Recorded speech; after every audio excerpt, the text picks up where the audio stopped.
My dear viewers, hello and welcome to a new episode of our program Africa Today. My name is Amal Mukhtar. Well, President Abdel Fattah al-Sisi have arrived in Djibouti on Wednesday, where he was received by President Ismail Omar Guelleh.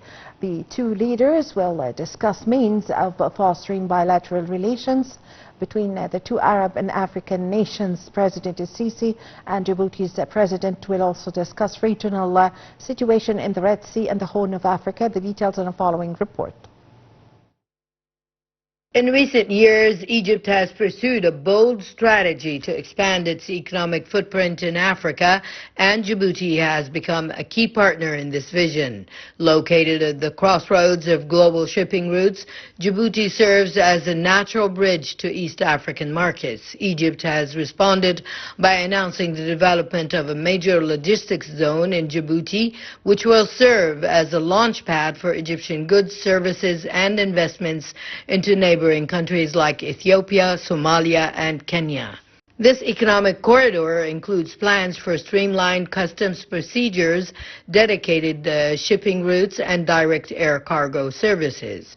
Egyptian construction, medical, and consumer goods companies are eyeing Djibouti as a base for operations to assess broader African markets.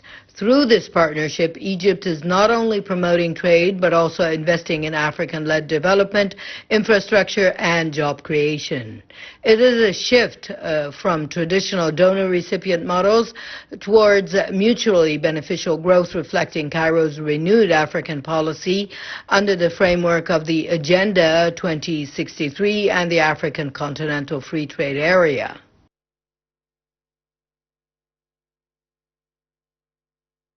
And to shed more light on this, we have the pleasure to have with us over the phone our dear guest, His Excellency Ambassador Medhat Melligy, former Assistant Foreign Minister. Good afternoon, Your Excellency. Good afternoon to you. Well, Your Excellency Ambassador Melligy, how do you see the timing of the visit by President Abdel Fattah al-Sisi to Djibouti and its significance? Well, actually, I think that the visit timing is very important and crucial at this juncture, whether we are talking about the Red Sea or if we are talking about the Middle East crisis that is taking place right now on Palestine. What I want to say is that the visit is actually aiming to achieve two things. The first thing is how to restore and actually develop a bilateral relation between Egypt and Djibouti on one hand, and on the other side, which is a very important act actually, which is to coordinate jointly our efforts to combat any regional development in the Red Sea, the Horn of Africa. And at this moment, I think that after the current reports that were published recently, explaining that it lost over 60% of its revenues from the Suez Canal, I think there's nothing more important than to joint effort with all the countries of the Horn of Africa, the countries on the Red Sea, to see what could be the solution to the situation right now. Yes. Let's not forget one very important thing is that Djibouti, strategic location, on the entrance of the Red Sea, and you need the Gulf of Aden on one and Bab el-Mandeb Strait on the other side. Yes. So I think this position Djibouti in a very important place, and to be the best country with which we should discuss to arrange on the Red Sea and to secure the maritime route for trade and shipping. Yes. Your Excellency Ambassador Melligy, Egypt a year ago have started establishing several projects, national mega projects in Djibouti. Could you give us an idea about the importance of this, please? Well, as I just mentioned, I think that Egypt, ever since His Excellency President Sisi took power in 2013, and one of his strategic goals were to establish strong relations with the most important countries in Africa. And when I say most important countries, although all the African continent and its countries are important to us, but I think in first trade comes the countries of the Nile Basin on one hand and the Horn of Africa on the other hand. I think those are the most strategic countries for Egypt, the backyard of Egypt, and we have to make sure that these countries are enjoying stability and enjoying economic development. And Egypt, with all its might, and actually with all what it possesses from mines, from all kinds of strong economy, is best placed to help the other African countries to put it on the right path and not to let any external powers in the region to exploit the weakness and the needs of the African countries. And I am here not talking about Djibouti per se, but I am talking about all African countries that might need help from the external world. So Egypt is supposedly to be the best country placed to help those countries, so in order not to let them by force being or to fall into the wrong hands of other external powers who can exploit their need for economic development away from our needs in the continent. Yes, as the two leaders discusses the regional situation in the Red Sea, they also are discussing the Horn of Africa. What's your comment? Well, as I mentioned, the Horn of Africa is a one important place for us. As I said in the beginning, we lost over 60% of our revenues from the Suez Canal.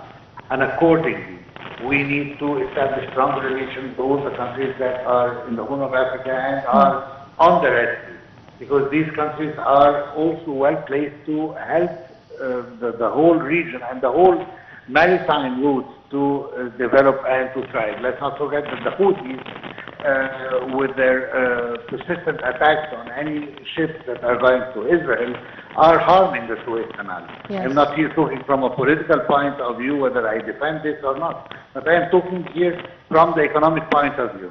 As a matter of fact, Egypt lost a lot, billions of dollars, because of the lesser revenues from the Suez Canal.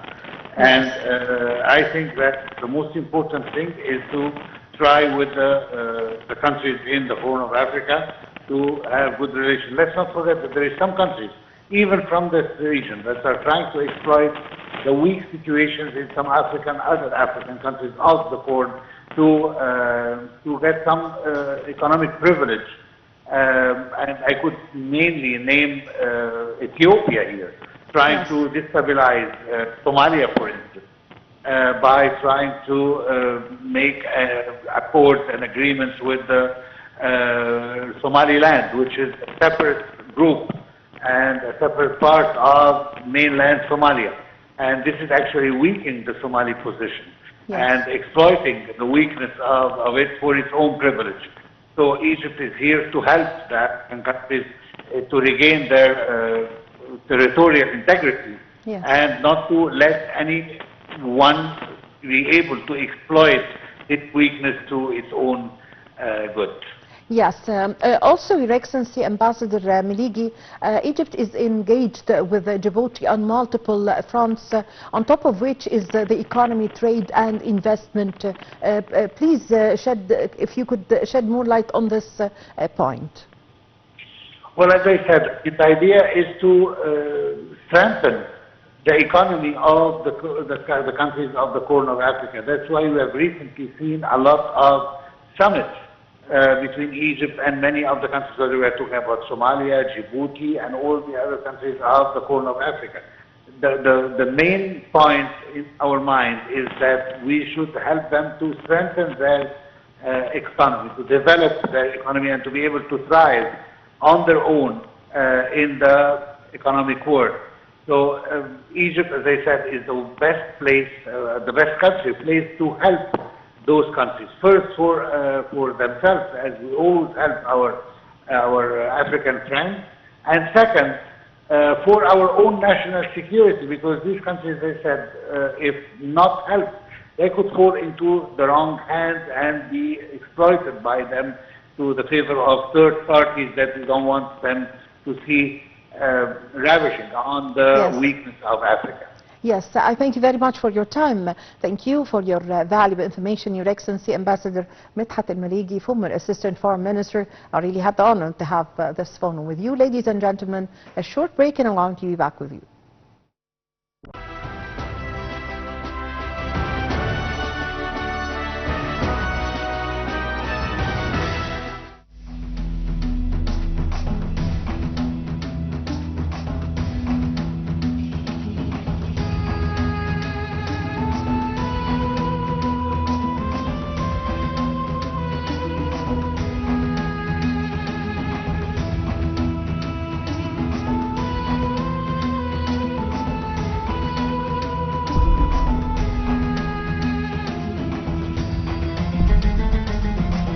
مصيرنا واحد وأهدافنا المشتركة واحدة، وما يتحقق من خير وفائدة لمصر من شأنه أيضا أن يعود بالنفع والفائدة على كافة دول القارة.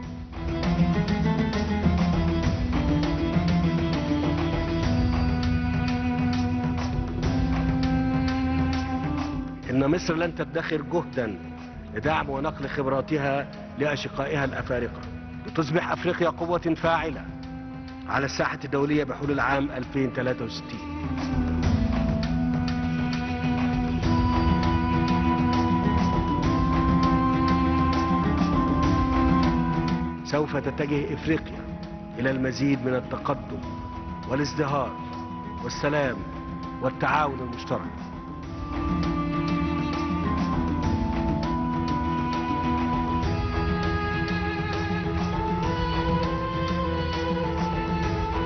إن كافة تحركات الدول الإفريقية تهدف لتأمين مستقبل أجيالنا القادمة. تحيا شعوب ودول إفريقيا وتحيا مصر.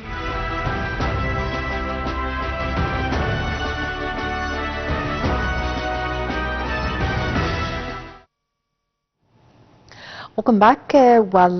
With the growing threat concerning the insecurity in the Red Sea and Bab el-Mandeb Strait, under the growing threat from piracy and the regional conflicts taking place, Egypt and Djibouti have emerged as vital defenders of the maritime security. The details in the following report.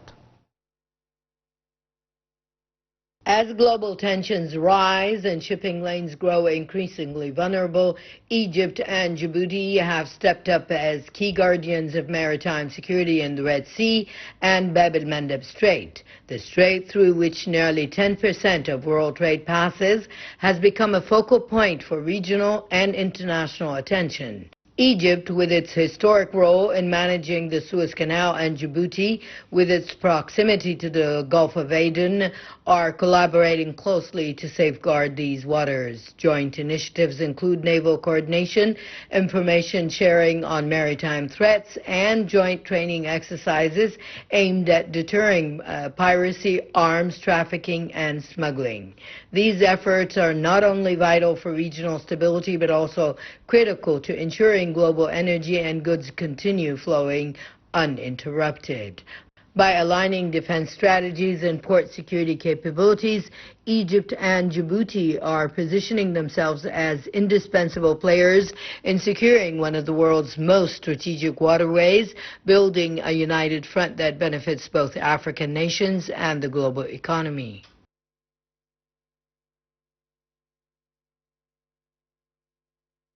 Well, every year the Rand Easter show attracts thousands of visitors to Johannesburg in South Africa, and we are going to know more and have a closer look to the activities that takes place in this festival, which is varies from entertainment to shows to education and several other activities.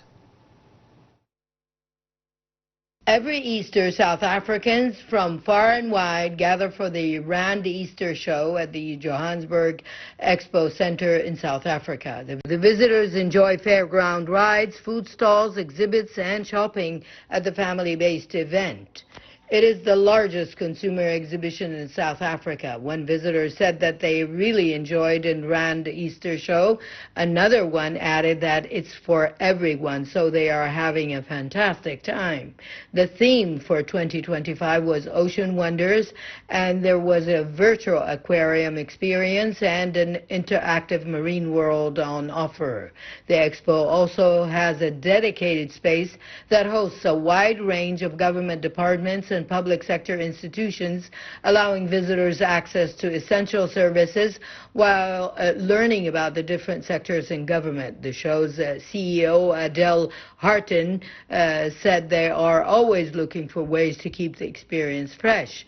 Founded in 1936 and originally known as the Empire Exhibition, the Rand Easter Show has become a traditional annual event.